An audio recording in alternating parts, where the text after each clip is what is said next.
దినమైన సభకి నమస్కారం. నాడు పరమపావనమైనటువంటి రోజు. కాలము ఏకరీతిగా సాగిపోయినా అంటే ప్రతిరోజు మనకి తేడా ఏం కనపడదు. సూర్యోదయ సూర్యాస్తమయములలో కాలము ఒకే స్వరూపంతో నడుస్తుంది. కానీ ఇవాల్టి రోజుకి ఒక విశిష్టత ఉన్నది. ఇవాల్టి రోజుకు ఉన్నటువంటి పావనమైన విశేషం ఏమి అంటే స్వామి హనుమ జన్మించినటువంటి రోజు కావడం. ఇవాల్టి రోజున హనుమ జయంతి అని పిలుస్తారు. హనుమకి అలా జయంతి ఉంటుందా? అలా పుట్టడం, అవతారం విడిచిపెట్టడం అలా ఉంటాయా అంటే మిగిలినటువంటి అవతారములన్నీ ఒకెత్తు, స్వామి హనుమ యొక్క అవతారము యొక్క విశిష్టత ప్రత్యేకం. ఎందుకంటే ఆయన చిరంజీవి. ఆయన అప్పుడు ఇప్పుడు ఎప్పుడూ ఉంటారు. ఆయన భవిష్యత్ బ్రహ్మ. రాబోయేటటువంటి కాలంలో ఆయనే బ్రహ్మగారిగా సృష్టిని చేస్తారు. ఆయన చిరంజీవిత్వాన్ని పొందారు. హనుమ యొక్క గొప్పతనం ఏమిటంటే మీరు హనుమని ప్రార్థన చేస్తే ప్రసన్నుడవడం కన్నా హనుమని ప్రార్థన చేస్తే, హనుమని పొగిడితే హనుమ యొక్క బలము హనుమకి తెలుస్తుంది. అప్పుడు ఆయన చాలా విశేషమైన తేజస్సుని పొంది తన బలం జ్ఞాపకానికి వచ్చి ఎటువంటి వ్యవహారాన్నైనా నిర్వహించగలుగుతారు. సాధారణంగా దేవతల యొక్క పరిస్థితి ఎలా ఉంటుందంటే మీరు ఒక దేవతని స్తోత్రం చేస్తే ఆ దేవత మీ యందు ప్రసన్నుడవుతాడు. అంతేగాని ఆ దేవతకి తన శక్తి జ్ఞాపకం రావడం అన్నది ఉండదు. హనుమని ప్రార్థన చేస్తే హనుమ ఉత్సాహాన్ని పొందుతారు. తన శక్తిని తాను గుర్తిస్తారు. అప్పటి వరకు తనకి ఏమీ తెలియనటువంటి వాళ్లే కూర్చుంటారు. ఆ కూర్చోవడానికి ఉన్నటువంటి పరాకాష్ఠ ఎటువంటిదో తెలుసా అండి హనుమది? ఎత్ర ఎత్ర రఘునాథ కీర్తనం తత్ర తత్ర కృతమస్తకాంజలిం భాష్పవారి పరిపూర్ణలోచనం మారుతిం నమత రాక్షసాంతకం. ఎలా కూర్చుంటారు అంటే ఎక్కడైనా రామకథ చెప్తూ ఉంటే, రామనామము చెప్తూ ఉంటే, రామ భజన చేస్తూ ఉంటే అందరికన్నా ముందు వస్తారట, అందరికన్నా ఆఖరణ వెడతారట. కన్నుల వెంట నీరు కారుస్తూ పరమ సంతోషంతో తనలో తాని రమించిపోతూ అక్కడ కూర్చుంటారు. ఎక్కడెక్కడికి హనుమ వస్తారో అక్కడక్కడ మంగళము జరుగుతుంది. హనుమని ఆరాధించేటటువంటి విధానంలో మనకి 2 తిథులు చాలా ప్రశస్తంగా కనపడతాయి. హనుమ యొక్క ఉపాసన, హనుమ యొక్క మంత్రము, హనుమ యొక్క ఆరాధనకి సంబంధించినటువంటి విశేషముల గురించి చాలా గొప్పగా మాట్లాడినటువంటి గ్రంథం పరాశర సంహిత.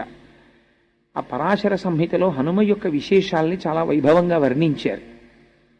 ఇవాల్టి రోజు అనగా మనకి ఇప్పుడు నడుస్తున్నటువంటి ఈ తిథిలో ఇవాల్టి రోజున దశమి తిథి నాడు పూర్వాభాద్రా నక్షత్రం ఉండగా మధ్యాహ్నం వేళ మహానుభావుడు స్వామి హనుమ యొక్క ఆవిర్భావం.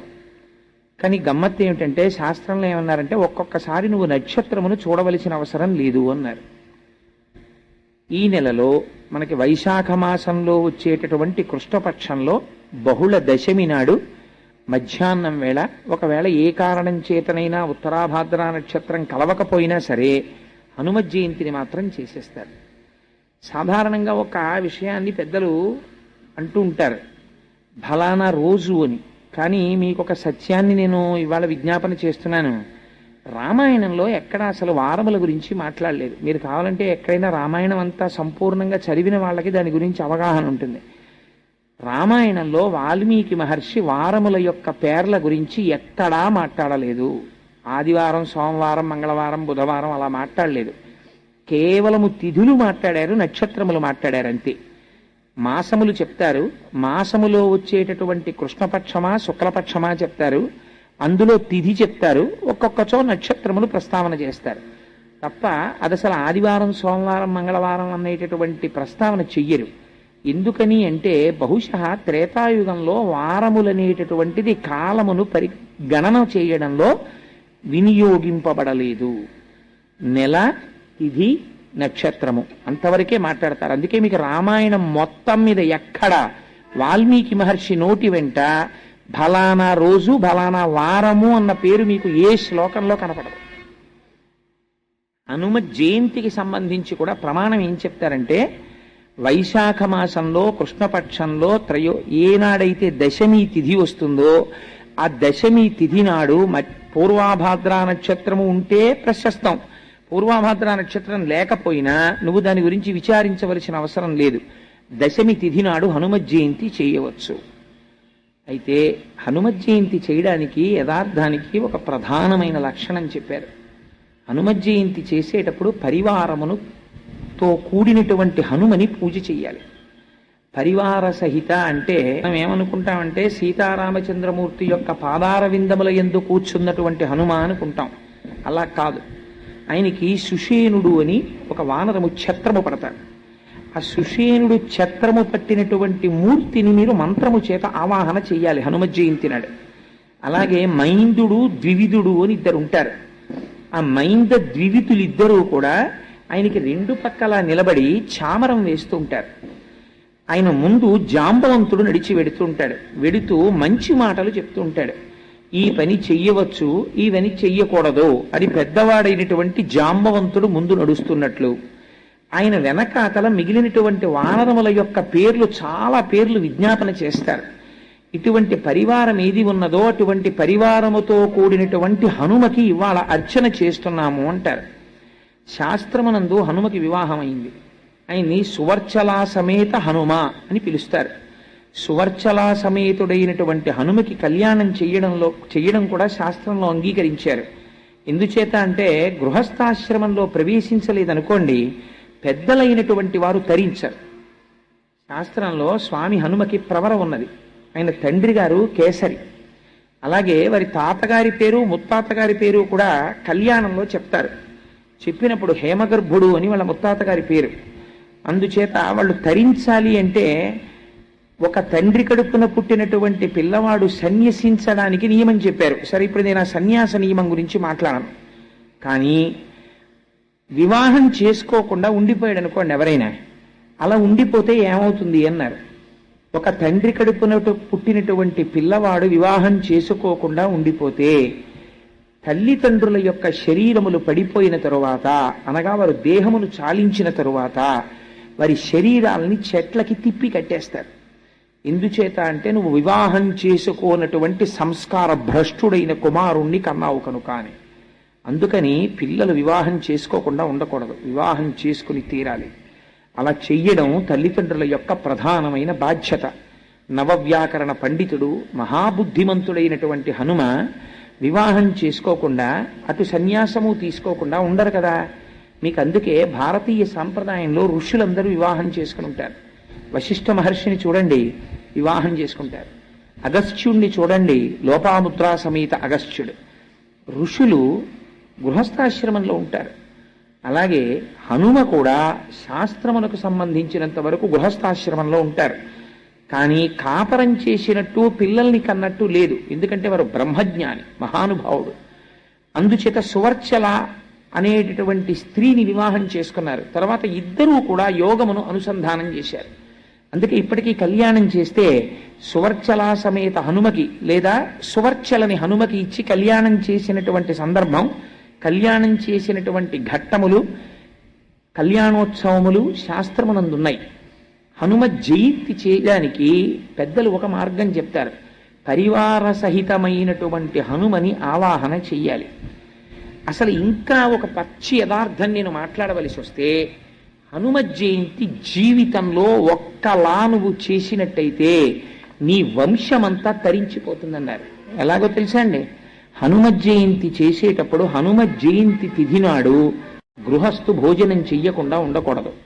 ఒక పూట భోజనం చేసి తీరాలి. యతి పురుషులు ఇవాల్టి రోజున భోజనం చెయ్యకూడదు, పూర్ణోపవాసం చెయ్యాలి. ఎవరు హనుమత్ జయంతి చేస్తున్నారో ఆ హనుమత్ జయంతి చేసేటటువంటి గృహస్థు యొక్క భార్య జీవితంలో ఒక్క హనుమత్ జయంతి నాడైనా సరే గురువింద పీసులతో ఉపాసన అని ఒకటి ఉన్నది. అది కొంచెం క్లేశముతో కూడుకున్నది. నేను సభాముఖంగా దాన్ని ప్రస్తావన చేయను, ఎందుకంటే తెలిసి తెలియని వాళ్ళు ఎవరైనా అలాంటివి చేసే ప్రమాదం ఉంది కనుక. పరమ సాత్వికమైనటువంటి పద్ధతిలో ఒకటి ఉన్నది. హనుమత్ జయంతి నాడు ఇవాళ భర్త గారి పూజ అంతా పూర్తయిపోయిన తర్వాత భార్య స్వచ్ఛమైనటువంటి ఆవు నీతిని తీసుకుని వచ్చి అప్పాలని సాయంకాలం వరకు వేయించాలి. అంటే ఏమన్నా అలా వేయిస్తే మాడిపోవా అని మీరు నన్ను అడుగుతారేమో. అంటే దాని ఉద్దేశం ఒకే వాయి వేయించమని కాదు.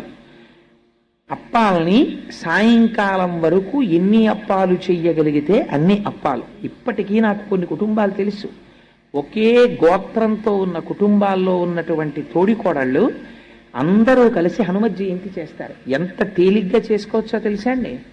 చక్కగా భర్త గారు పూజామందిరంలో హనుమ అంత తొందరగా ప్రీతి చెందేటటువంటి మహాపురుషుడు మీకు ఇంకొకరు ఉండరు. ఆయన అనుష్ఠానం చేసుకున్న తరువాత నీతిలో అప్పాలు చేసి సాయంకాలం సీతారామచంద్ర ప్రభువుకి హనుమకి హనుమ యొక్క పరివారమునకు మీరు మంత్రముతో వారికి స్వాగతము పలికి ఉపాసన చేసి నివేదన చేసి సీతారామచంద్ర ప్రభువు యందు అపారమైన భక్తి కలిగిన వాడు హనుమని ఉపాసన చేస్తున్నటువంటి వ్యక్తి హనుమ జయంతి నాడు మీకు తారసపడితే వారి ఇంటికి వెళ్ళేటటువంటి అంత చనువు మీకున్నా వారు మీ ఇంటికి వచ్చేటంతటి అనుగ్రహం వారికి మీ యందున్నా ఒక విషయము చేత మీ జన్మ పండుతుంది అన్నారు. దేని చేత? అటువంటి పరమభక్తుడైన వ్యక్తితో మీకు పరిచయం ఉంటే సూర్యాస్తమయం అయ్యే లోపల 5 ఆకులు కానీ 5 పళ్ళు కానీ 5 అప్పములు కానీ నీతితో చేసినవి పళ్ళెములో పెట్టి మీరు తీసుకెళ్లి వారికి ఇస్తే వారు కాని హనుమత్ జయంతి రోజున వాటిని తీసుకుని ఒక్క పండు ముక్క ఆయన నోటిలో వేసుకున్నాడా మీ జన్మ తరించిపోయినట్టే అన్నారు. ఎందుచేత అంటే హనుమత్ జయంతికి 5 అంకెతో అది పెద్ద నియమం.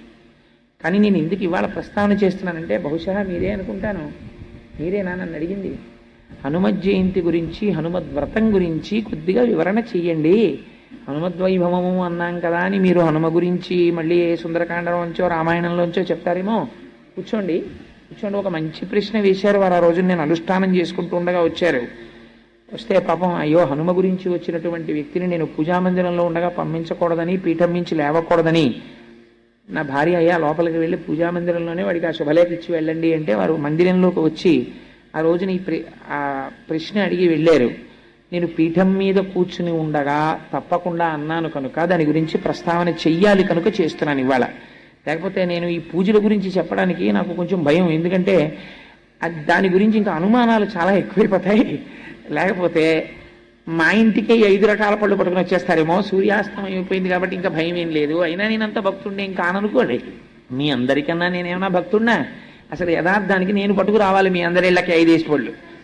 అందుకని శాస్త్రం ఏం చెప్పిందంటే 5 పళ్ళు ఒకే జాతికి చెందినటువంటి 5 ఫలాల్ని ఇవాల్టి రోజున సీతారామచంద్ర ప్రభువు యొక్క పాదముల యందు అపారమైన భక్తి కలిగినటువంటి వాడు, హనుమని సేవించేటటువంటి వాడు, అటువంటి వారి ఇంటికి వెళ్ళగలిగిన చనువు నీకుంటే, ఎందుకనంటే ఇలాంటి పవిత్రమైన తిథుల యందు వారికి ఒక అధికారం ఉంటుంది. అందరితో మాట్లాడవలసిన అవసరం ఏమి ఉండదు.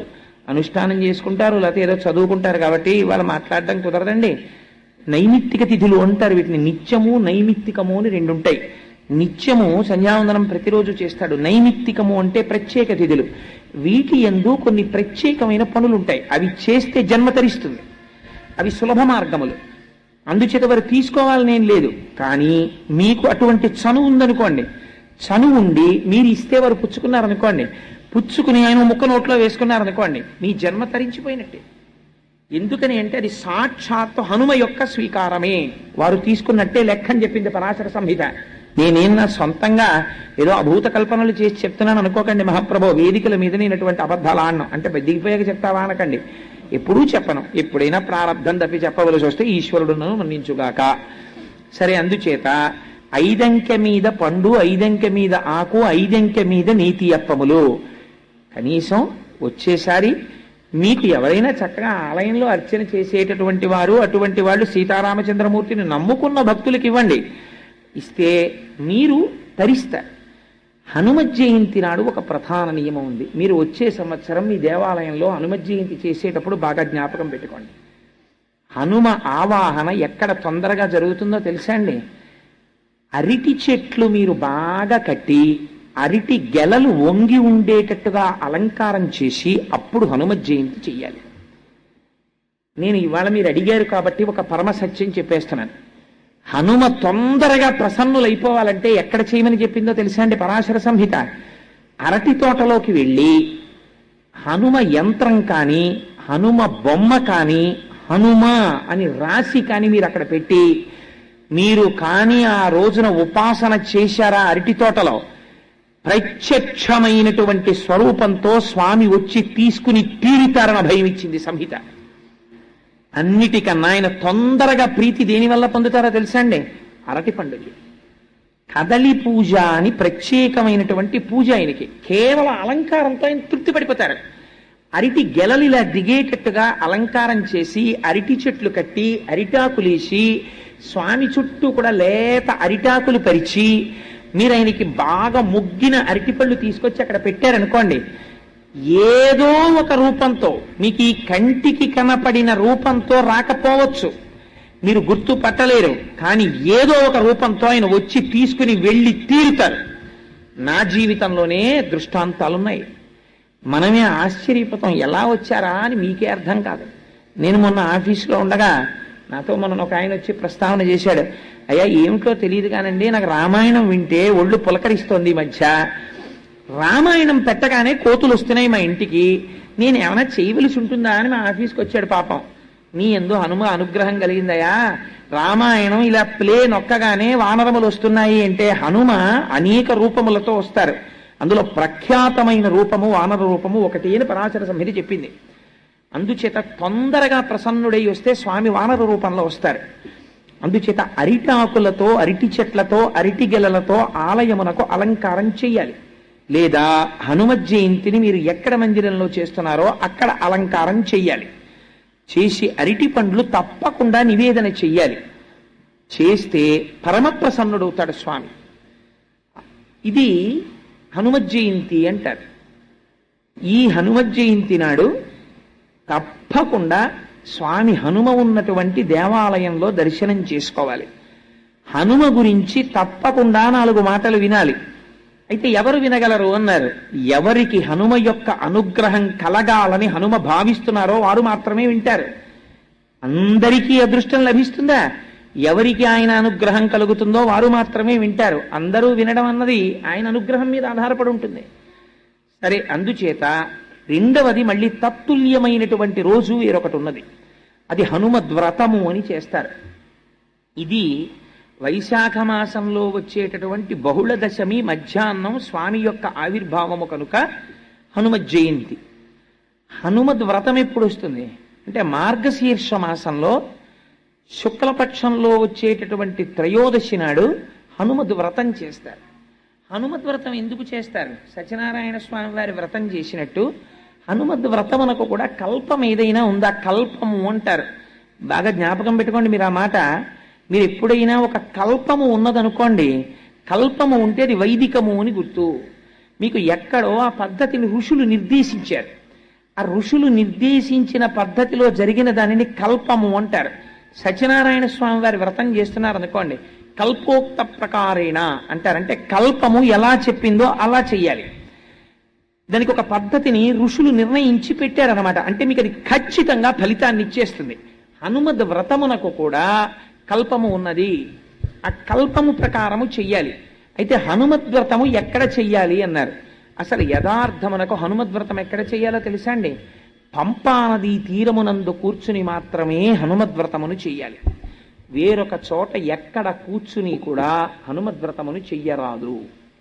మరి ఏమండి, ఆ రోజున హనుమద్వ్రతానికి మార్గశీర్ష మాసంలో శుద్ధ త్రయోదశి నాడు మేమందరం పంపానది తీరానికి వెళ్ళిపోయి చెయ్యమా వ్రతం అంటే శాస్త్రము దానికి ఒక మినహాయింపు ఇచ్చింది. ఎలా చేస్తావు హనుమద్వ్రతము అంటే, నువ్వు పంపానదీ తీరమునకు వెళ్ళలేకపోతే ఒక కలశని పెట్టి ఆ కలశలో నీరు పోసి ఆ కల్పమునకు దారములు కడతారు. అది శాస్త్రము తెలుసున్నటువంటి వారు, ఆ ప్రక్రియని నిర్వహించగలిగినటువంటి వారు కడతారు. కట్టి దాని మీద ఆ కలశ మీద ఆ కొబ్బరి బొండాన్ని పెట్టి ఆకులు వేసి అందులోకి పంపాజలముల యొక్క ఆవాహన మంత్రం చెప్తారు. ఆవాహన మంత్రం చెప్పిన తరువాత అప్పుడు నువ్వు పంపానది ఒడ్డున కూర్చున్నట్టే లెక్క. అప్పుడు కూర్చుని హనుమద్వ్రతం చేస్తారు. ఎందుకు చేస్తారు హనుమద్వ్రతం? నాతో వారు ఆ రోజున ప్రస్తావన చేసింది నాకు జ్ఞాపకం ఉంటే, సీతమ్మ తల్లి దర్శనం అయింది కదండి ఆ రోజున, అందుకని వ్రతం చేస్తారట కదా స్వామిని అని ఒక విషయం అడిగారు నన్ను. కానీ మీకు కాలము యొక్క గణని బట్టి చూస్తే రామాయణంలో అలా పొంతన కుదరదు. కానీ మార్గశీర్ష మాసంలో శుద్ధ త్రయోదశి నాడు హనుమద్వ్రతమును ఎందుకు చేస్తారు అంటే పరాశర సంహిత దీని గురించి చెప్పింది. 13 క్షేత్రములు ఉన్నాయి, వాటిని హనుమత్ పీఠములు అని పిలుస్తారు. ఆ హనుమత్ పీఠములలో పంపా తీరము ఒక పీఠం. అలాగే మీకు హనుమద్ వ్రతాన్ని ఎందుకు చేస్తారు అంటే చంద్రవంశంలో సోమదత్తుడు అనబడేటటువంటి ఒక రాజు జన్మించాడు. ఆయనకి రాజ్య భ్రష్టత్వము వచ్చింది. రాజ్యమును ఆయన యొక్క శత్రువులు యుద్ధంలో ఓడించి తీసుకుపోయారు. ఆయన రాజ్య భ్రష్టత్వము వచ్చి వెళ్ళిపోయాడు. ఆ కాలములో అప్పటికప్పుడు విజయము కలగాలంటే ఏ వ్రతము చెయ్యాలి అన్నారు. పంపా తీరమునందు కూర్చుని మార్గశిర శుద్ధ త్రయోదశి నాడు చేసేటటువంటి వ్రతం అనుకోకుండా తిథి వచ్చింది. ఇప్పటికిప్పుడు నీకు విజయాన్ని ఇవ్వగలిగినటువంటి వ్రతం ఆ వ్రతం. మరి ఎలా ఇప్పుడు పంపా తీరానికి వెళ్ళడం అంటే నీకేం భయం లేదయా, నువ్వు ఇక్కడే కూర్చుని ఉండు, నీకు కలశలోకి పంపా తీరమును ఆవాహన చేస్తాం అని ఆ రాజుతో వ్రతం చేయించారు. చేయిస్తే ఆయన పరమభక్తి శ్రద్ధలతో వ్రతాన్ని చేశారు. చెయ్యగానే హనుమ యొక్క అనుగ్రహం కలిగింది. హనుమ యొక్క అనుగ్రహం కలిగి విజయాన్ని పొందినటువంటి వాళ్ళల్లో ద్రౌపదీదేవి కూడా ఉన్నది. ద్రౌపదీదేవి కూడా హనుమ యొక్క ఆరాధన చేసినది. చేసి తన భర్తల యొక్క విజయాన్ని పొందగలిగింది. ఆయన కాలాతీతుడు, యుగములు మారిపోతుంటాయి కానీ హనుమ కనపడతారు మీకు. త్రేతాయుగంలో హనుమ ఉన్నారు, ద్వాపర యుగంలో హనుమ ఉన్నారు. గరుడ గర్భభంగాన్ని చేసినటువంటి వ్యక్తి హనుమి. అందుచేత సత్యభామ యొక్క గర్భభంగం చేసినటువంటి వారు కూడా హనుమే. ఎందుకంటే సత్యభామకి చాలా అహంకారం ఉండేది, నా అంత అందగత్తె లేదు ప్రపంచంలో అని. ఒకసారి కృష్ణ భగవానుడు అనుకున్నారు సత్యభామ యొక్క అందమునందు ఆవిడకున్నటువంటి అతిశయమును పోగొట్టాలి అని. తన భార్య యొక్క అందమునకు ఉన్నటువంటి అతిశయమును భర్తే పోగొడితే అది అంత మర్యాదగా ఉండదు, కొంచెం కఠినంగా మాట్లాడవలసి వస్తుంది.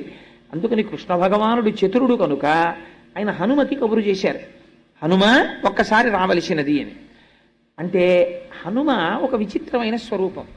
గరుడు వెళ్ళి చెప్పారు కృష్ణుడు నిన్ను దర్శనానికి రమ్మంటున్నారు. కృష్ణుడితో మాకేం పని, మేము రామదర్శనం అయితేనే చేస్తామన్నారు. కృష్ణుడు ఆయనకి రామావతారమనందున్న ప్రీతి అటువంటిది. రాముడే పిలుస్తున్నాడని మళ్ళీ కబురు చేశారు. ఇందులో అంతర్భాగంగా గరుడ గర్భభంగం కూడా చేశారు. ఆయన చేస్తే రమ్మని కబురు చేశారు.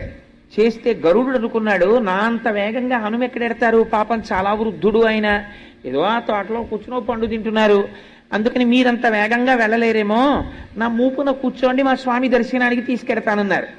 అంటే హనుమ అన్నారు నా స్వామి రాముడా పిలిచినది అని ఒక్క దూకు దూకారు. గరుడుడి కన్నా వేగం ఉన్నవాడు ఉండడు కదా.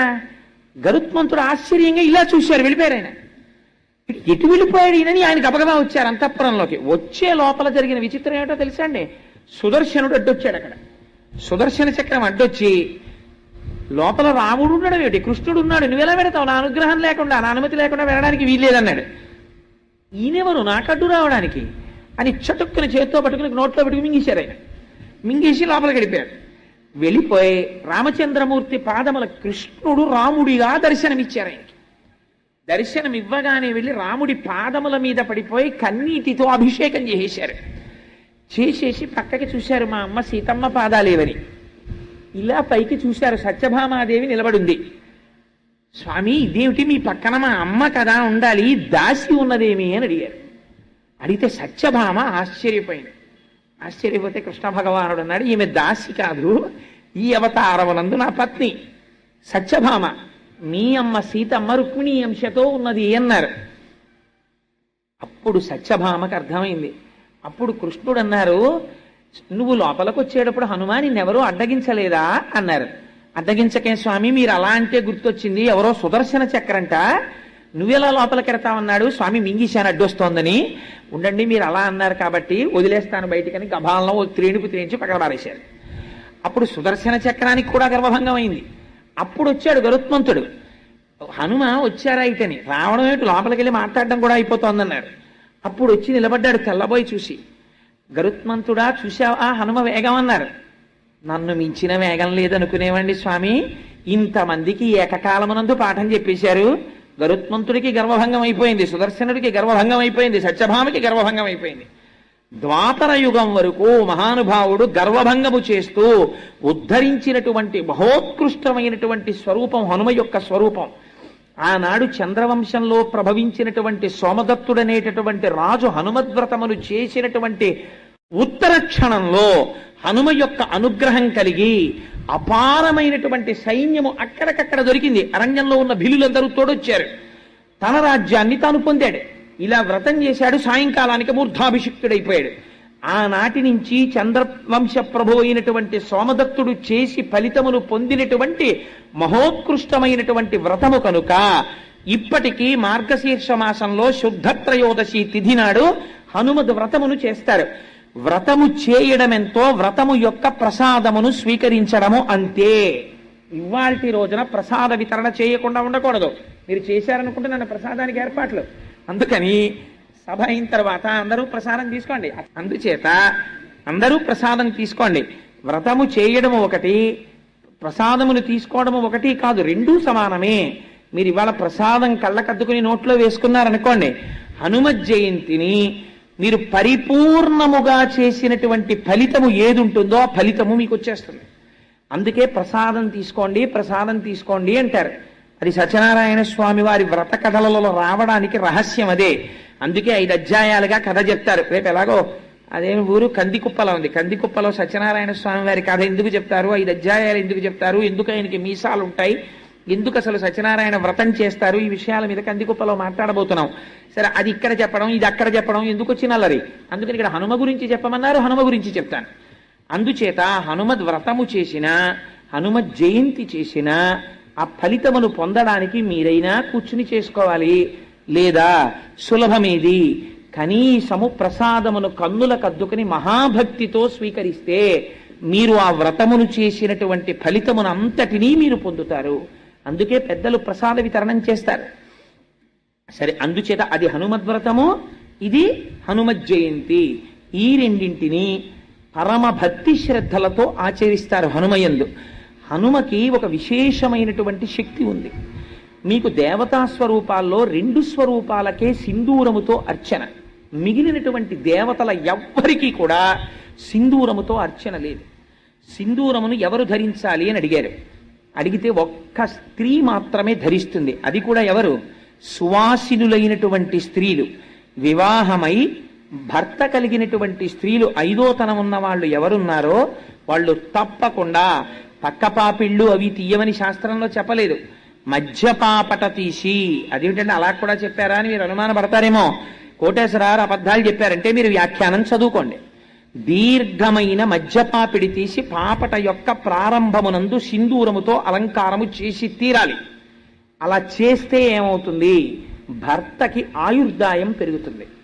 భర్తకు ఆయుర్దాయం పెరిగితే తనకు 5వ తనం నిలబడుతుంది. సింధూరము అలంకారము చేయబడనటువంటి పాపట కలిగినటువంటి స్త్రీ యొక్క కుమార్తెని వివాహం చేసుకోవడానికి పెద్దలు వెళ్ళారనుకోండి, ఆవిడికి తెలియదన్నమాట సంప్రదాయం.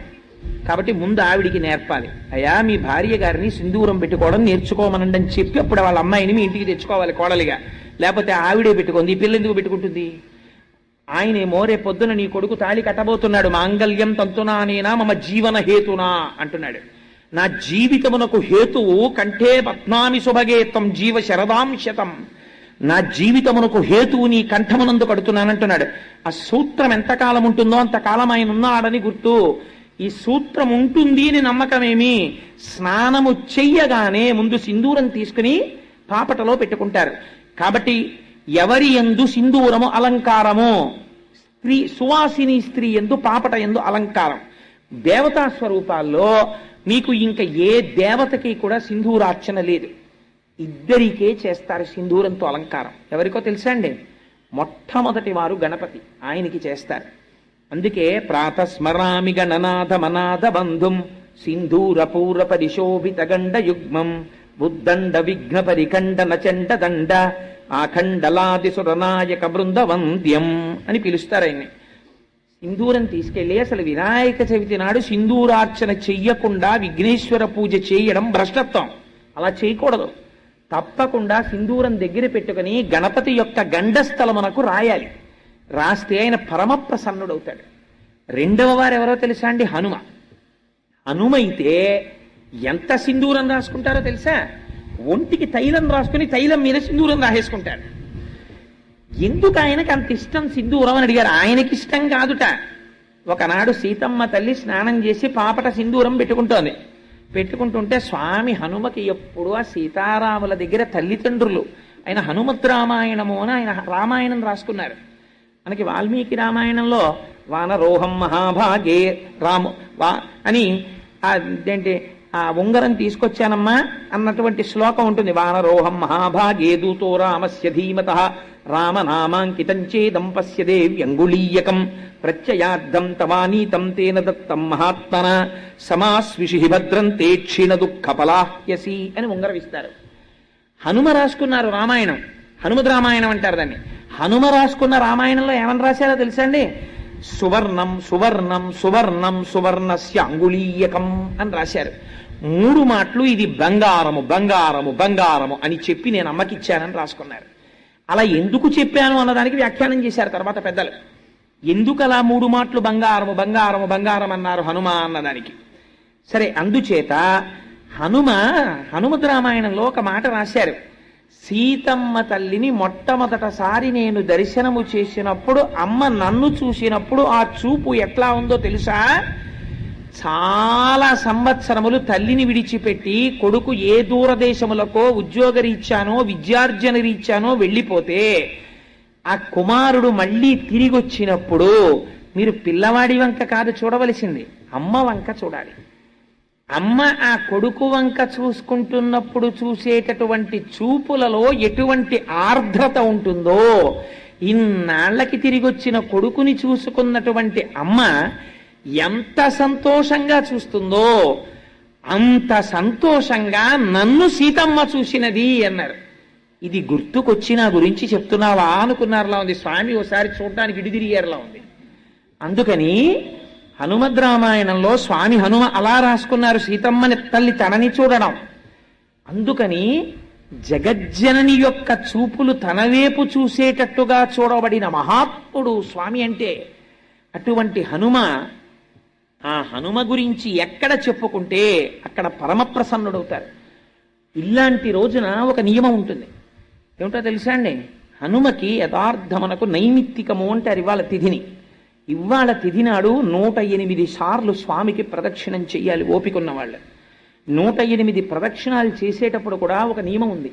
108 ప్రదక్షిణాలు చేస్తూ మధ్యలో ఎవరో కనపడితే పినిగారు బాగున్నారా అంటూ నడవడం అలా చేయకూడదు. ఎవరు కనపడినా ఒక నమస్కారం.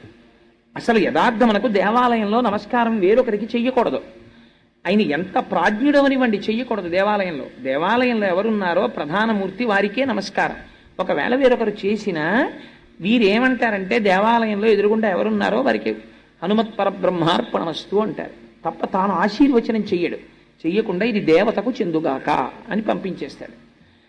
అందుచేత ఇవాళ 108 ప్రదక్షిణములు చెయ్యాలి. 108 ప్రదక్షిణాలు చేసేటప్పుడు బాగా జ్ఞాపకం పెట్టుకోండి. హనుమకి 108 ప్రదక్షిణాలు చేస్తే ప్రదక్షిణం చేసేటప్పుడు మీరు ఏవి పడితే